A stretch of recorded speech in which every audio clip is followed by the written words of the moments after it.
Nere malaken yamwe kana diala content barwani lingwasme kan online TV channel and wala chank jandang rawde dich ka pai wero ron kina dang rawde jandang rawde dich ban mandan le rode re doaran ban jeling agwa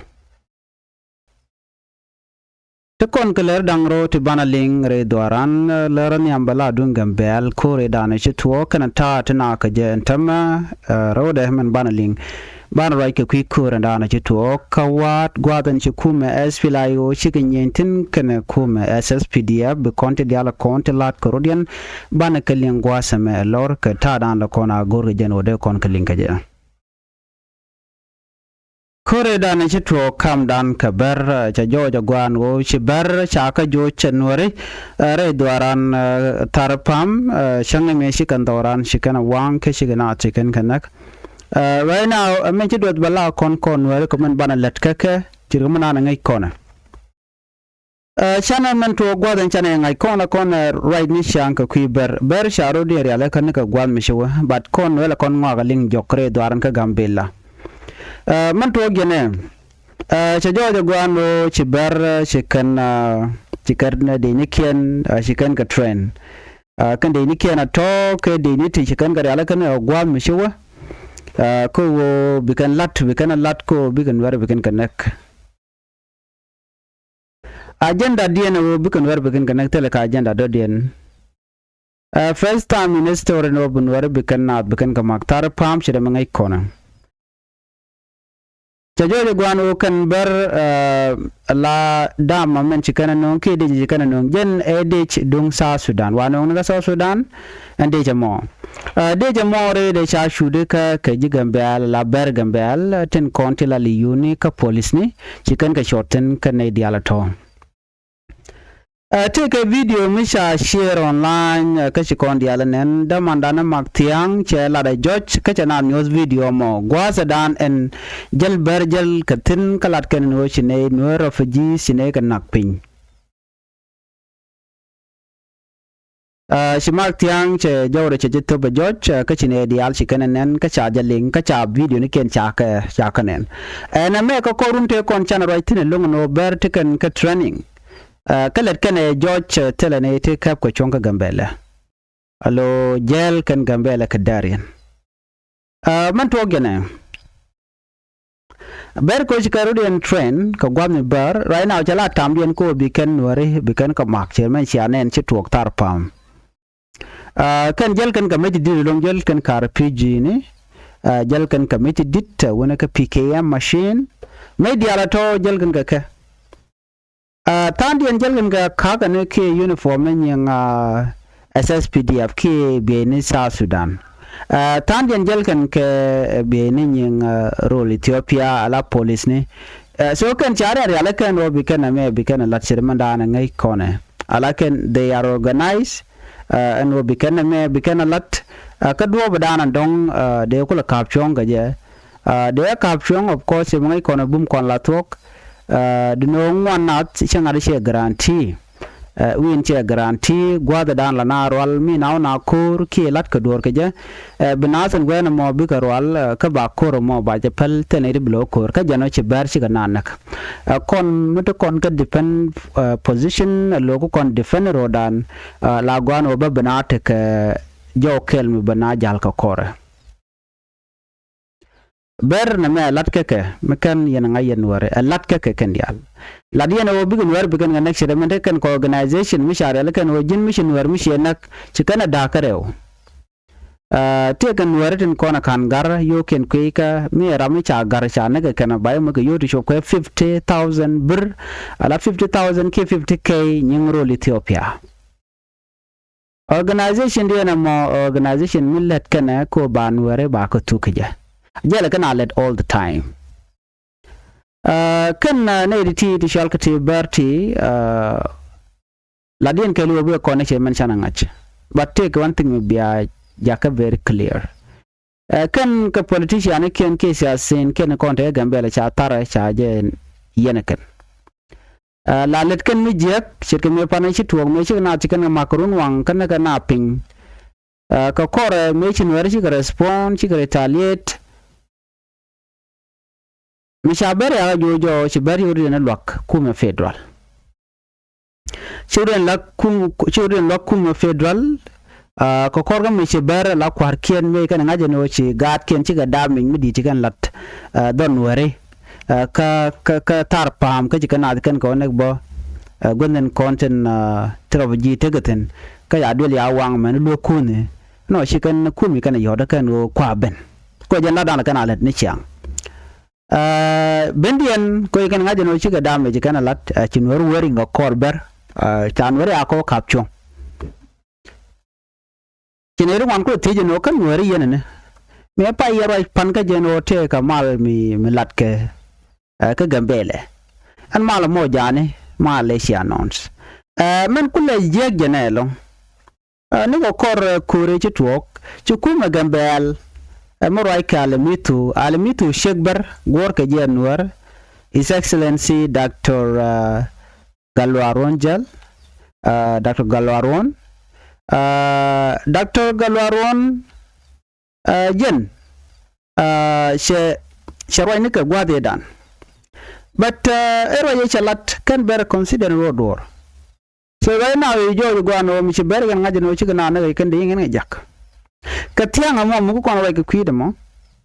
ber chikan war ga gor ka media den nyok ano cha curfew cha jalalet ano to ka taro ka tiang we ne ko run wang te ram go no bi jare gambel ramu jal ka maj ba je ke kuma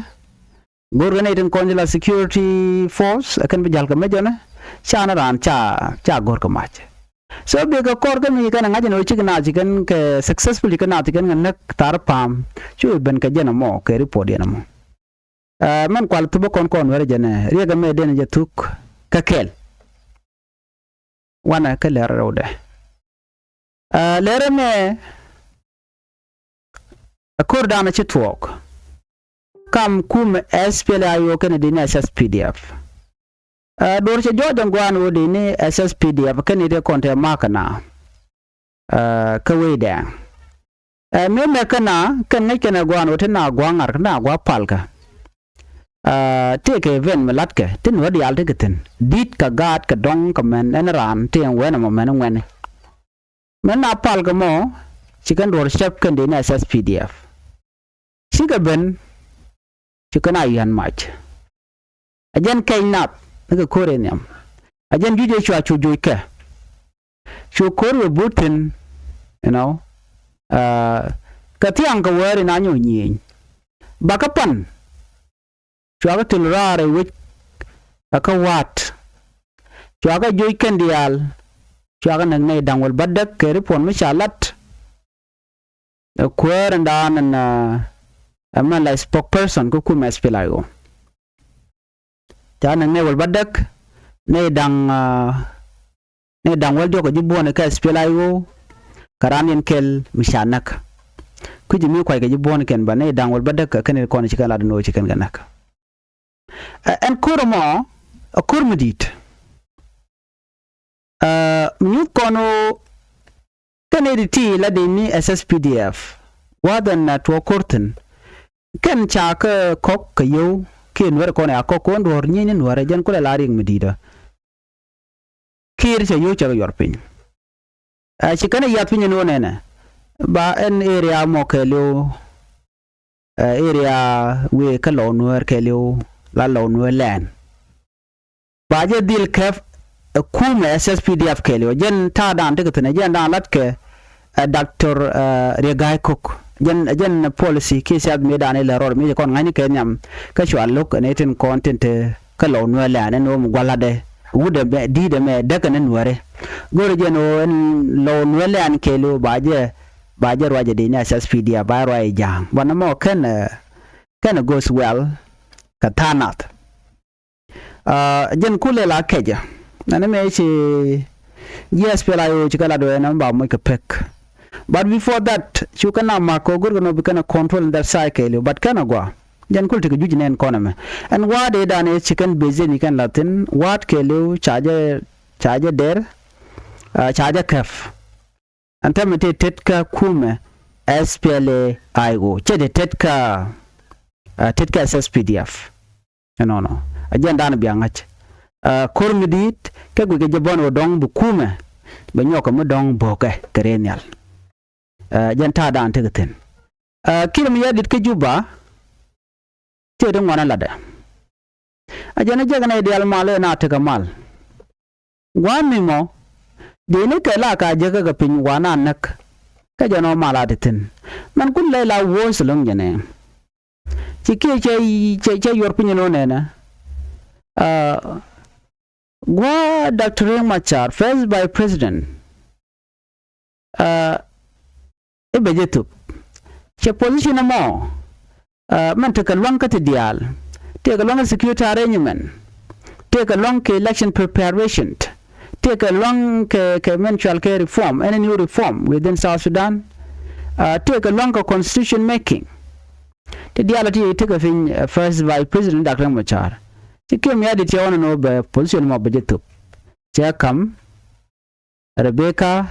Nyandeng she John Garang Mabior ka she John Garang Mabior jen by president no one ka gender based violence or gender equality something like that but te joy kwanta ma chala nyoko mo ko promote la ka gwari ma chare wa kwa feel na gap kan take a gap ke take a gwam lor ka ta te first by president te jo te retigen aga ne to te tan gwat mo temporary beli mi jenten an nyande ngara nyandeng mi che lugo ne ko ne dwan cha ngajen we melet kem yadi de mishal ke degne dega na tugdeli ke nyire kana lugda kan ware ke nyire ka Dr. Machar lo tem kan kwam didial kriya kaf akumu mo right ke jen point de kir lo tene jang dia ten call the position all big position kre kumaka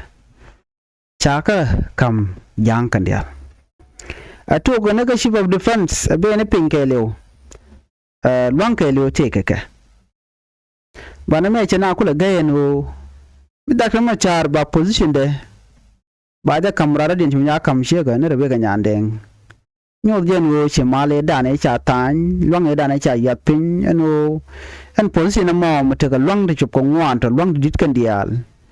wa kenyin SPLIO me cha kwera SPLIO dini jen first by president Dr. Machar me cha je ko jutin an nyo da ma nyo da jen wo ne na shekir she 2018 peace agreement e dane cha tan cha je yar ka cha je gak jen mo tuna a chama man ji wan ci wana le ni moy ke warning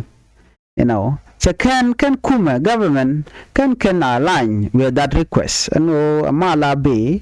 kwa 2018 peace agreement da nation na choose ke implementation the current one let it not be a waste of time respect the peace agreement but kir can ya respect cha break jen kwala gwe jen an South Sudan ci gul wona jen goyka wona jen jiaka ko be koron wan bu ren lat ana mo re kel mi la rodan tama ray wich ka juba marai kona and Christmas me we ne new year ci mangai kondiala and first by president Dr. Machar and look down look ya kap ne ka chenga die ke je lat ke do ko la chenga die ka pai kel lo nana long ba new year la kon lat ti diale ba ka lat lo tema ngonin dang well de ko lar no ngonin dang well ba lugu mo bay ko lo nyako mo kwaje continue so na me malat ke kir mi yadi ci kon ngaje no Riek Machar ci je tagrar ba an kir mi yadi ne ko inquiry ba ajen mu weje continue ko be position de be da kam nyandeng Rebecca Nyandeng so na me mala ro den right now so daro mo mi shalga Western Equatoria shi je spela yo ci ga ngainten ngaina go je no mular ga ke me yadi che gora mal gora ne je no bi korbet nyong mo le ro re which ka South Sudan kon kir charo do but ka tongwan tongwa to charo do but ka kad ne din kontin che first by president Dr. Machar ci kana betray te tegdien te ka line ko bi tegdien kana tup ka kir me yadit en ke te kor mi chetu ke ci kuma SPLA yo ci kana loka mana latke ba ga jogo no ya kor chet ka dol Equatoria dan e chi tiai ka ku mes pe lai go me che we je nong ba yo mo ka gor chwa nyom wa ja ka front line ya ja tin cha ko ambush ka chwa ka nak yere yu jien shang ni proper burial ba kan la den ta la na kon ke je ano jine jira mu mo dong de los kana lot so na mo mi joden go chekir che dia ne de kontin be keten tiai ko kuma spelai go ka dar dana te ka u ka de ne SSPDF e ba ko mo ka position ne na me ekel milaroda me na dia nan bialing uri chalka Abdul Bagi tere rol ka bone chalka sawa jen charo de declare no shewe kwich kirmi yadit kana we laran SPLA IG but jana broda much ke bona do dien but bona kana sure lat but jen che tiai chala no che ke jogo no de ne ka dial we kindang do ku dang baro che ka surrender all their weapon whatever they have in their position ke nyang national army kwa ke unified ke kwa ke integrate la national army shi general Shalom Abdul Bagi a former ka vice president cha gware akulu tubne cha kam shigda dena chwal ka lago so right now wudu me cha ke nyam cha jore me yala cha brejak cha la me cha la de kat so ka je mo karwade ya nyogo jogo no jintere je force kan form yala content chialing teka ping SSPM okay chicken the ping sawa but chicken the ping Abdul Bagi so Abdul Bagi wanyo na ko biji saudana guje no take de mi 3700 so cha jogo no ne the content de ping den tela SSPM kala do ne jin Abdul Bagi could stick ala siyasin ke politician